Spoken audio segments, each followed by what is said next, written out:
কেন্দ্রীয় শিক্ষামন্ত্রী ধর্মেন্দ্র প্রধান তো পদত্যাগ করেছেন, কিন্তু তারপরেও সংসদ চলল না সোমবারেও। কারণ এবার বিরোধীদের বক্তব্য, কেন্দ্রীয় শিক্ষামন্ত্রী পদত্যাগ করলেই হবে না।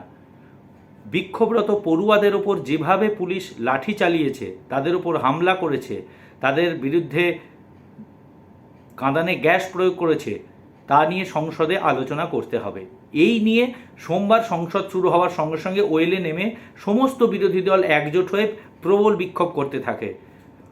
আজ সোমবার সকাল 11টায় সংসদ বসে এবং তুমুল বিক্ষোভ শুরু হয়। ফলে 12টা পর্যন্ত সভা স্থগিত হয়ে যায়। 12টার সময় ফের যখন সংসদ বসে সেই একই চিত্র এবং দুপুর 2টো পর্যন্ত সভা স্থগিত হয়ে যায়।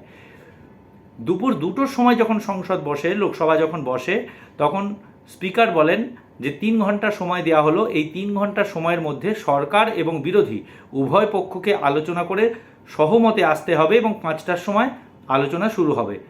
এবং বলে রাখি যে আজ সোমবার সংসদে প্রশ্নপত্র ফাঁস আটকাতে বিল আনার কথা ছিল এবং তা নিয়ে আলোচনার জন্য 7 ঘন্টা সময় বরাদ্দ করা হয়েছিল। যদিও 5টার সময় যখন সংসদ বসে, লোকসভা বসে, ফের একইভাবে বিক্ষোভ হয়। ফলে সেদিনের মতনও আজকের মতো সভা আবারও স্থগিত হয়ে যায়। ফলে গত সপ্তাহের মতো আজকেও কিন্তু সংসদে কার্যত কোনো কাজই হলো না।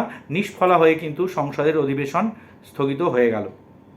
বিভিন্ন জায়গা থেকে সকালবেলায় বিরোধীরা কিন্তু নিজেদের মধ্যে বৈঠক করে সকাল 10টার সময় এবং সেখানে স্থির হয় শুধুমাত্র সংসদ ভবনের অন্দরে নয়, সংসদের ভেতরে বাইরে এবং সংসদ ভবন চত্বরের মধ্যে যে বিক্ষোভ করা হয়, সেই সমস্তভাবে যে কোনোভাবেই সমস্ত রকম যত রকমের প্ল্যাটফর্ম আছে সমস্ত প্ল্যাটফর্মকে কাজে লাগিয়ে কিন্তু এই ছাত্রদের ওপর পুলিশের যে লাঠিচার্জ তা তুলে ধরা হবে এবং সর্বতোভাবে সরকারকে এর জবাবদিহি করতে হবে। এবং আরও সবথেকে যেটি গুরুত্বপূর্ণ পয়েন্ট, বিরোধীদের বক্তব্য শুধুমাত্র শিক্ষামন্ত্রীকে পদত্যাগ করলে হবে না, যেহেতু দিল্লি পুলিশ কেন্দ্রীয় স্বরাষ্ট্রমন্ত্রকের আন্ডারে, ফলে এই হামলার দায় নিতে হবে কেন্দ্রীয় স্বরাষ্ট্রমন্ত্রীকে এবং তাকে এর দায়ভার নিয়ে বিবৃতি দিতে হবে, ক্ষমা চাইতে হবে। ফলে সরকার এবং বিরোধীদের মধ্যে তৈরি হয়েছে তুমুল টানাপোড়েন এবং সংসদে কার্যত অচল অবস্থা। এই অচল অবস্থা কাটানোর জন্য এখন উপায় খুঁজছে কেন্দ্রীয় সরকার। দিল্লি থেকে বীরেন ভট্টাচার্য।